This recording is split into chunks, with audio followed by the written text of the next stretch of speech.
This is the Regained Wellness Podcast with Jamie Logie, Episode 7, Supermarket Psychology.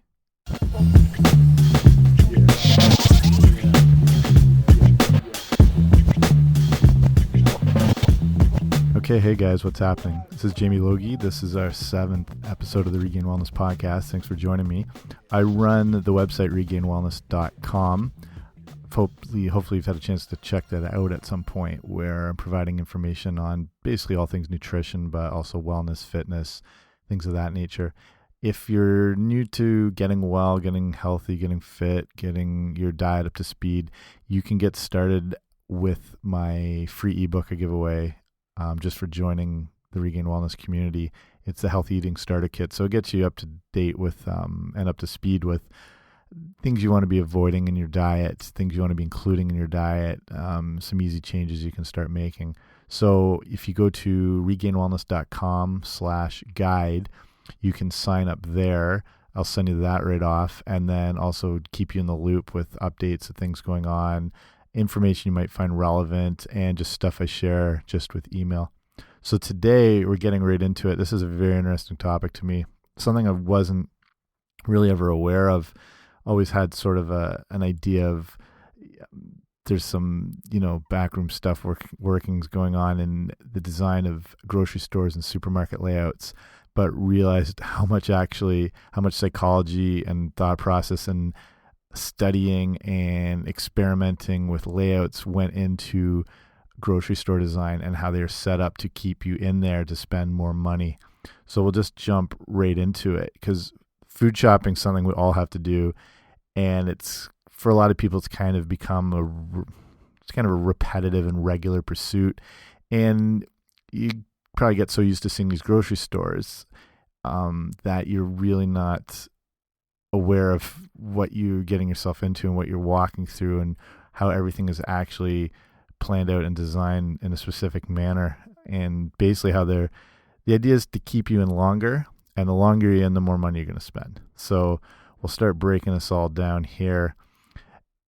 Probably most people, depending on who's listening to this, a lot of you might be a little more proactive with your health and your shopping at farmers markets or co-ops, or getting your food from more natural sources. You might be growing them. You might be finding smaller independent run markets.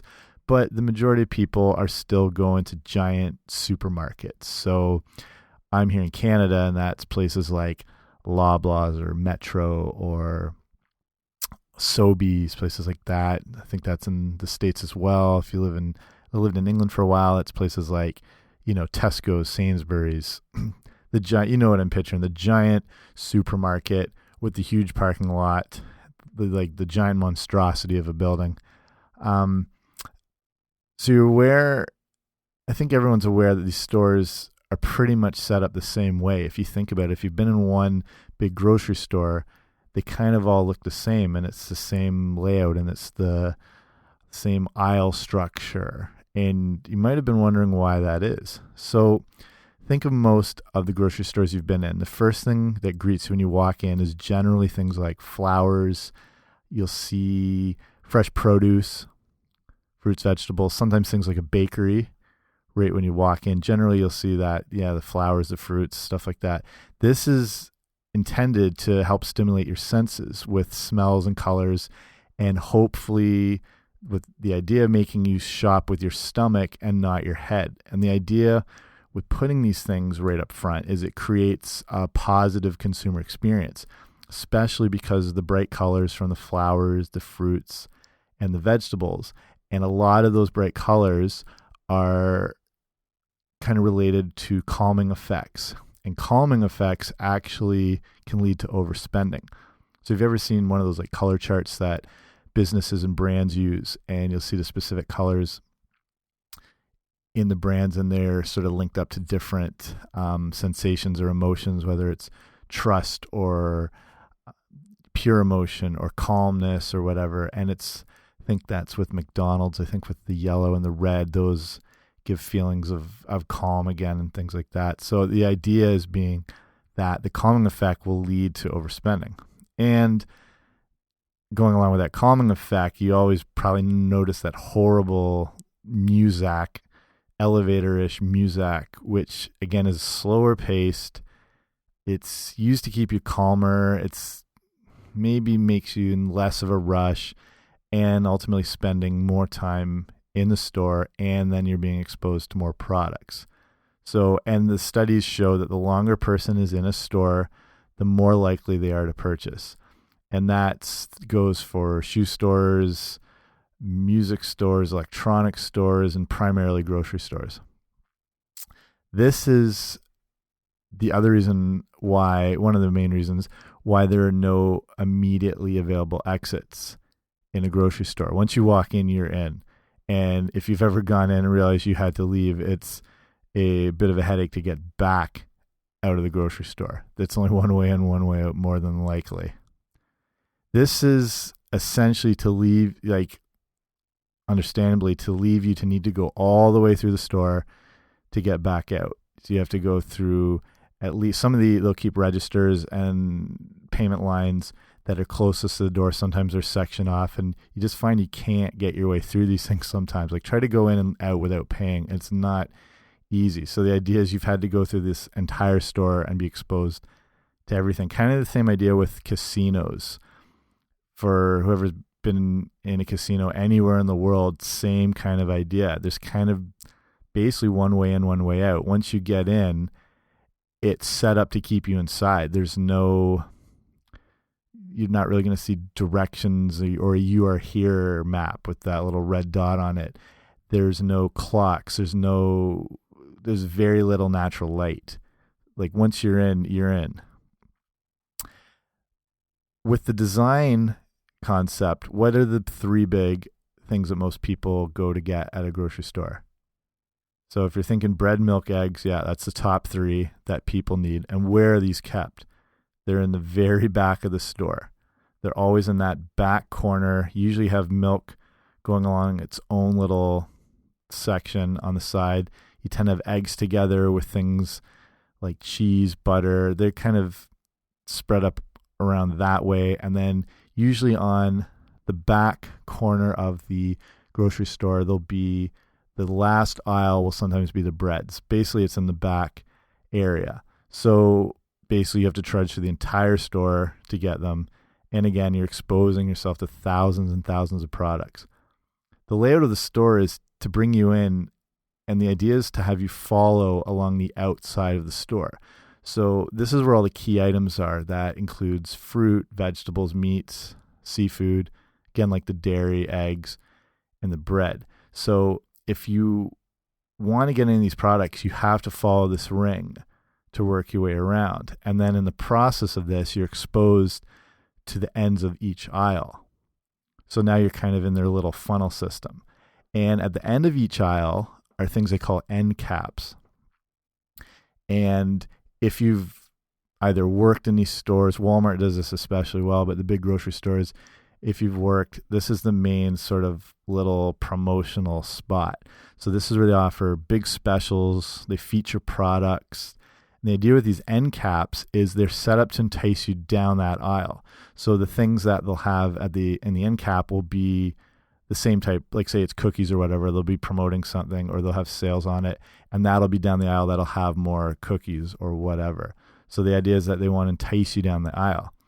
And the idea from there is that you will follow up and down each aisle, keeping you in the store as long as possible. Like I said, kind of like this funnel system. So you sort of weave your way up and down.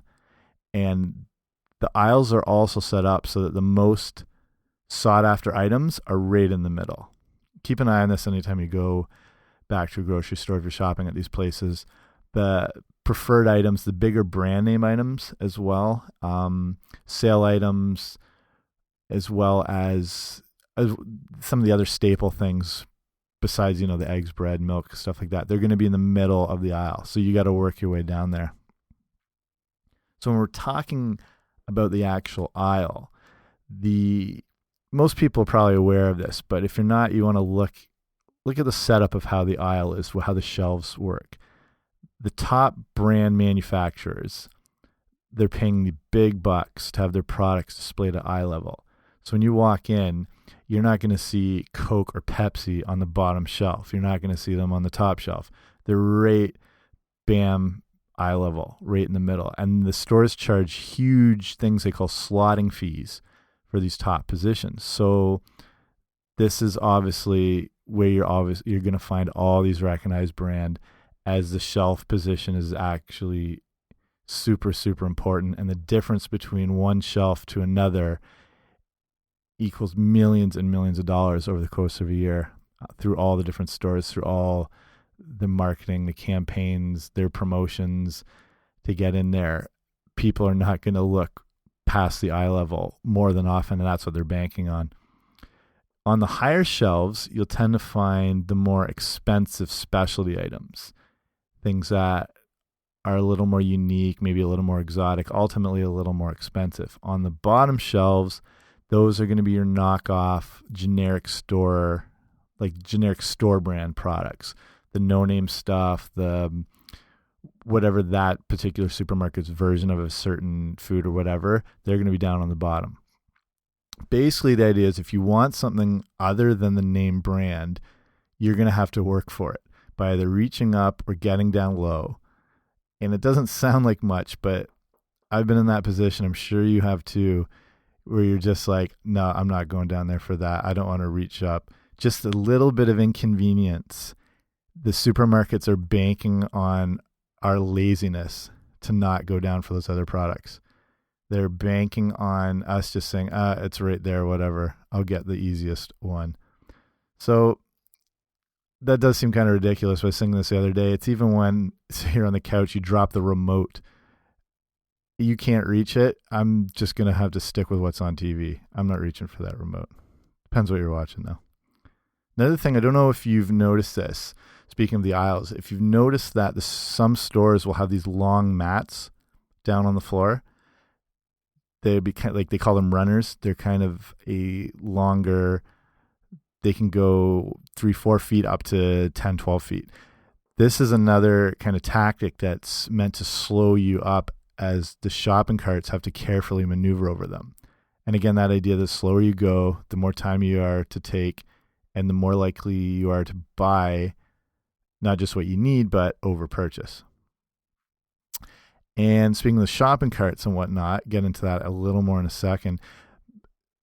Looking at the issue of families and food purchases being dictated by the children. And the manufacturers know that the children do dictate a lot of what the family is going to be getting. And this is either the kids whining, crying, screaming for certain products, so the parents are so fed up they just want to get out of there. And I was that kid too, just screaming for Count Chocula Cookie Crisps till we had to leave. So sorry about that, Mom. Notice this as well. When you go down the cereal specifically, have a look where the kid-friendly cereals are. So obviously anything colorful, full of marshmallows, whatever. This time they're going to be lower down and they're going to be right at the kid's eye level. So as opposed to the normal adult level for the other big brand name products, the cereals are going to be down more at kids levels. And depending on what store you're at, some of the stores are also resorting to putting designs on the floor right in front. Like you'll sometimes see things like hopscotch laid out or some colorful thing. And again, that's to keep people there, in this case kids, a little longer and expose them to the products a little longer. Preferably have them start whining a little longer till the point the parents are just grabbing it and then they've had enough. Get back to the shopping carts here. And, just thinking of that shopping carts are actually a design thing too. You think like the horrible wheels with one that never runs, not always an accident. A lot of those are put in the mix to slow you up and keep you going through the store. There's another interesting study that they show that a small basket, the stores that use a small basket, leads to less purchasing as they fill up more quickly, and generally a person will not take more than they can carry. That's not the case with a shopping cart. They're massive and they encourage people to fill them as much as possible. So a lot of grocery stores try not to offer baskets, so they're harder to find. They're kind of tucked away because they know you're going to be less likely to purchase more. a person can buy the same volume of food that will fill a basket, but in a shopping cart, it looks minimal and a little emptier, and that encourages more purchasing. And they're not entirely sure why this is, but there's kind of this primitive hoarding scenario they think that exists in people, that we need to use all available space. And again, supermarket directors and designers and all that know this. And the shopping cart has actually increased by 30% over the last decade or two. So they're really banking on that kind of hoarding, hunter-gathering mentality, that we have to take use of all available space. And also watch it for getting rammed in the back of the ankle. That'll hurt. So talking about how they want to get you in and they want to keep you in. So with that being the plan, and the average shopping trip covering around 25% of the store, that's on average, how else can they get you to spend more money? So first thing they do is kind of set up to shop counterclockwise, and the stores prefer to be set up with this counterclockwise flow from when you enter, because this has been shown to actually lead to $2 more spent per trip than clockwise shopping. And amazingly, all this kind of stuff is studied, just to look into it. Second point in what they do to keep you in longer is the items that take a while to decide on, such as things like baby food or coffee, are put in lower traffic areas. And that's to help limit that feeling of being rushed or hurried by other shoppers. And, to try and encourage those feelings of calmness and stuff like that to ultimately keep you in the store longer. Third thing they use is the color red a lot of time, almost all the time actually, especially on sale signs, because red is used to grab and hold people's attention. Number 4, probably the thing most everyone is aware of, is the last second multi-display around the registers, the impulse items. And most people are aware that these are impulse items, buys in there. They're super colorful and they're displayed all kinds of various packaging and whatever. And they're pretty much in every store on earth, and it's because they work. There's just, I don't know what it is about the impulse buy. It's kind of like a last second grab. Like you got to prove you succeeded in this grocery shopping activity of the day by getting everything available. And it's just another thing that works. So an interesting thing is how this is how the grocery stores are set up, but then also specific products and specific companies are doing their own testing on their own products before they even reach the shelves, just to see what the best scenario is for what they're selling. So like when it comes to retail, nothing can be left to chance. And that's from packaging, pricing, promotion. Everything is covered. Everything is researched and consistently done. Probably the biggest of all the companies as well as that does a lot of this research is Coca-Cola. They're one of the top companies that examine how you observe and purchase their products. And they actually own a 15,000-foot testing facility that is set up in all sorts of different scenarios. Like they have an entire convenience store in it. There's a fast food layout. There's an entire supermarket. And they're all designed to test how people react to things when they walk in, what they respond to, what they don't respond to. And I'll put a link in the show notes of this whole testing facility place. So that'll be regainedwellness.com/007. And these setups look just like any store you go into. And the idea is they want to see, in this case with Coke, they want to see how the average person maneuvers through the store and observe their shopping patterns.